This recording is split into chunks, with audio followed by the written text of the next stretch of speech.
अस्सलाम वालेकुम मेरी प्यारी यूट्यूब फैमिली। आज मैं आपके साथ बीफ शामी कबाब की रेसिपी शेयर करूंगी, जो कि बनाना बहुत ही आसान है और बहुत ही सिंपल और बेसिक से इंग्रेडिएंट्स के साथ बन के रेडी हो जाती है। अगर आप मेरी रेसिपी को स्टेप टू स्टेप ऐसे ही फॉलो करेंगे तो आपके कबाब भी बहुत ही परफेक्ट और रेशेदार बन के रेडी होंगे। चलें जी, अब हम रेसिपी की तरफ चलते हैं। मैंने यहाँ पे बीफ ले लिया था, 2 किलो मेरे पास बीफ है और इसको मैंने इस तरह से बड़े बड़े पीसेस में कट कराया था। अगर हलीम के लिए और शामी कबाब के लिए बड़े पीसेस होंगे तो ही इसके अच्छे और बड़े बड़े रेशे बन के रेडी होंगे। मेरे पास 2 किलो बीफ है, तो इस लिहाज से गोश्त का हाफ़ मैंने 1 किलो दाल चना ली थी और इसको मैंने धो के भिगो दिया है। और यहाँ से 8 से 10 मेरे पास मीडियम साइज़ में प्याज हैं, उनको छील लिया है मैंने। और इनको बारीक काटने की ज़रूरत नहीं है, इनको ऐसे ही रफली हम चॉप कर लेंगे। एक प्याज के 4 हिस्से कर लिया मैंने। और मेरे पास यहाँ पे है लहसुन अदरक का भी पेस्ट बनाने की ज़रूरत नहीं है, ऐसे ही लेंगे। और कुछ बेसिक स्पाइसेस हैं जिनकी क्वांटिटी मैं अभी आपको बताती हूँ। मैंने प्रेशर कुकर ले लिया था और इसमें बीफ ऐड कर लिया है। यहाँ पे गोश्त को भी मैंने अच्छे से धो लिया था और इसको मैंने छन्नी में रख दिया था। और दाल को भी मैंने बहुत अच्छे से धो के और आधे घंटे के लिए भिगो लिया था। अगर आप चाहें तो दाल को फ़ौरन भी डाल सकते हैं, भिगोना कुछ इतना ज़रूरी नहीं है। यहाँ पे मैंने 1 किलो दाल चना भी ऐड कर ली है और कुछ प्याज हैं, इनको मैंने रफली काट के डाल दिया है। लहसुन अदरक को भी हम ऐसे पूरा ही डालेंगे, ये गल जाएंगे, इसका पेस्ट बनाने की ज़रूरत नहीं है। अब कुछ बेसिक स्पाइसेस हम डाल लेंगे, जिसमें नमक है 2 टेबलस्पून और कुटी लाल मिर्च है 1 टेबलस्पून। यहाँ पे मेरे पास हल्दी और लाल मिर्च है, ये भी 1 टेबलस्पून है। सूखा धनिया है मेरे पास और ज़ीरा है। सूखा धनिया 2 टेबलस्पून और ज़ीरा भी मैंने 2 टेबलस्पून लिया है। अब हम कुछ खड़े मसाले इसमें ऐड करेंगे, जिसमें काली मिर्च और लौंग है 1 टेबलस्पून। और यहाँ पे मेरे पास दालचीनी और बड़ी इलायची हैं, ये भी मैं ऐड कर लूँगी। और कुछ मेरे पास 3 से 4 बे लीव्स हैं, मैं 3 से 4 ये भी ऐड कर लूँगी। अब इसमें पानी जाएगा, अगर लीटर में देखा जाए तो 3 लीटर पानी जाएगा, मतलब कि 9 ग्लास इसमें मैंने पानी का डाला है। ये बिल्कुल परफेक्ट क्वांटिटी है। इसमें ही देखिएगा ये परफेक्ट दाल और बीफ जो है वो गल जाएंगे और पानी भी खुश्क हो जाएगा। अगर पानी ठीक से खुश्क ना हो तो फिर कबाब हमारे बहुत ही सॉफ्ट बन के रेडी होते हैं। यहाँ पे मैं इनको अच्छे से मिक्स कर लूँगी। मिक्स करने के बाद अब हम इसमें थोड़ा सा ऑयल डालेंगे। ऑयल तकरीबन मैंने 4 से 5 टेबलस्पून डाला है। ऑयल डालने से ये होता है कि इसमें जो झाग है वो कम बनती है, क्योंकि इसमें गोश्त भी है और दाल चना भी है। तो इसको मैंने चूल्हे पे चढ़ा लिया है। जब इसको अच्छे से बॉयल आ जाएगा तभी हम इसको प्रेशर लगाएंगे, इससे पहले इसको प्रेशर नहीं लगाएंगे। अब मैं इसको प्रेशर लगा रही हूँ और मीडियम टू लो फ्लेम पे मैं इसको 45 मिनट के लिए प्रेशर लगाऊंगी। 45 मिनट गुज़र गए हैं और अब इसका प्रेशर मैंने खोला है, तो देखिएगा आप कि अच्छे से पानी खुश्क हो गया है। जो बिल्कुल थोड़ा थोड़ा पानी इसमें दिख रहा है ना, वो ठंडे होने में इसमें से ख़त्म हो जाएगा। इसको मैं अच्छे से मिक्स करके देख रही हूँ। यहाँ पे जो हमारी दाल है वो भी बहुत अच्छे से गल गई है और देखें चम्मच से ही बीफ टूट रहा है, जो गोश्त है वो भी बहुत अच्छे से गल गया है। अब मैं इसको रख दूँगी थोड़ी देर के लिए ठंडा होने के लिए। देखें अब ये रूम टेम्परेचर पे आ चुका है। तो जैसे ये रूम टेम्परेचर में जो थोड़ा सा पानी इसमें था वो भी खुश्क हो गया है। इस स्टेज में जो हमारे बे लीव्स हैं इनको भी और दालचीनी जो हमने डाली थी इन दोनों को हम निकाल देंगे। और बाकी लौंग और काली मिर्च और जो बड़ी इलायची थी उसको हम साथ में ही पीस लेंगे, उनको निकालने की ज़रूरत नहीं है। अब इस स्टेज में आके हमारा जो मसाला है वो रूम टेम्परेचर पे आ गया है। तो अब मैं इसको सिलबट्टा में पीस लूँगी। हम लोग तो ऐसे ही इसको सिलबट्टा में पीसते हैं, आप चाहें तो इसके लिए आप इसको ग्राइंड भी कर सकते हैं। लेकिन मैं इसको इसी तरह से ही सिलबट्टा में ही पीसती हूँ। इस तरह से इसके परफेक्ट रेशे बन के रेडी होते हैं। इसका रेशा टूटता नहीं है। काली मिर्च और लौंग और जो भी खड़े मसाले इसमें आएंगे उन सबको मैं इसमें पीस दूँगी। देखिए जी, जैसे जैसे मैं इसको पीस रही हूँ और ये अच्छा सा इसका मिक्सचर बन के रेडी हो गया है। ऐसे ही छोटे छोटे सेक्शन लेके मैं सारे मसाले को पीस लूँगी। देखिए जी, बहुत ही मेहनत तो बहुत है, लेकिन बहुत ही मज़े के कबाब बन के रेडी होते हैं। जब इस तरह से हमारा एक सेक्शन पिस जाएगा तो उसको हम एक बाउल में डालते जाएंगे। देखिए जी कितने अच्छे से ये पिस गया है और इसके कितने अच्छे रेशे बन के रेडी हुए हैं। इसी तरह मैंने सारा मसाला जो है वो पीस लिया था। इसमें थोड़ा टाइम लगता है लेकिन ऐसे बहुत अच्छा टेस्ट निकल के आता है। अब मैं इसको एक बड़े बर्तन में ट्रांसफ़र कर रही हूँ और इसको अच्छे से मिक्स करूँगी। इस स्टेज में अब हम इसकी नमक मिर्च को टेस्ट कर सकते हैं। अगर आपको कम लगे तो आप इसमें और भी ऐड कर सकते हैं। आगे मैं कुछ मसाले इसमें ऐड करूँगी। मैंने यहाँ पे जायफल और जावित्री को ले लिया था, ये मैंने पहले ऐड नहीं किया था। ऐसे जायफल का जो छिलका है उसको डिस्कार्ड कर देंगे और अंदर जो उसके अंदर होता है ना बीज, उसको और जावित्री को हम पीस लेंगे। और अब मैंने मसाला चेक किया तो मुझे कुछ स्पाइसेस कम लगे। गरम मसाला पाउडर हम इसमें डालेंगे 1 टेबलस्पून और जायफल जावित्री जो मैंने अभी पीसी थी वो भी इसमें मैं डाल दूँगी। और इसमें अब नमक जाएगा 1 टेबलस्पून, क्योंकि नमक मुझे कम लगा था। पहले मैंने 2 टेबलस्पून डाला था तो अब 1 टेबलस्पून इसमें ऐड कर रही हूँ। और 1 टेबलस्पून ही इसमें मैं दड़ा मिर्च भी ऐड करूँगी और 1 टेबलस्पून इसमें मैंने काली मिर्च का पाउडर भी ऐड किया था, वो क्लिप मैं लेना भूल गई। अब मैं इसको अच्छे से मिक्स कर लूँगी। इस स्टेज पे आप इसमें नमक मिर्च चेक करके ऐड कर सकते हैं। अब टाइम आ गया है जब कबाब को शेप देनी है। आपको जैसे बेहतर लगे वैसे दें। मैं तो कबाब मोल्ड से ही इसको शेप देती हूँ। सबसे पहले मैं इसको ग्रीस कर लूँगी ऑयल से और इसको जब ऐसे नीचे को प्रेस करते हैं ना तो ये नीचे को चला जाता है।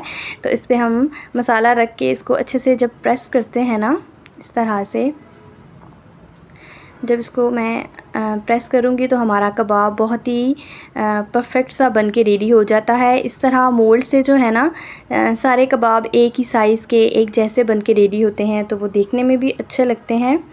देखिए जी इसको आप जितना ज़्यादा प्रेस करके रखोगे ना इतना ही थिक कबाब बन के रेडी होगा। तो इसी तरह से मैंने सारे कबाब रेडी कर लिए थे। यहाँ पे आधे मसाले के कबाब मैंने रेडी कर लिए हैं। देखिए जी 2 से 3 ट्रे भर चुकी हैं यहाँ पे मेरे पास। तो एक ट्रे जो है जो मेरे फ्रीज़र में अच्छे से फ़िक्स आती है तो उसी पे ही मैं लेयरिंग करूँगी। एक लेयर मैंने लगा ली है कबाब की, तो उसके ऊपर मैं फूड रैप लगा रही हूँ। फूड रैप लगा के तो इसके ऊपर मैं सेकंड लेयर लगा रही हूँ। जो हाफ़ मेरा मसाला था ना उससे तकरीबन 3 लेयर्स इसकी लग गई थी। तो सेकंड लेयर अभी मैं यहाँ पे लगा रही हूँ। अगर आप मेरी रेसिपी को same to same step to step follow करेंगे तो आपके कबाब भी इतने ही परफेक्ट बन के रेडी होंगे। देखिए मैं इन कबाब्स को बार बार उठा रही हूँ फिर भी ये बिल्कुल टूट नहीं रहे और ये इतने नरम इनका मसाला भी परफेक्ट रेडी हुआ है। जितना पानी मैंने बताया आप उतना ही डालेंगे तो आपके भी कबाब ऐसे ही परफेक्ट बन के रेडी होंगे, बिल्कुल भी नरम नहीं पड़ेंगे।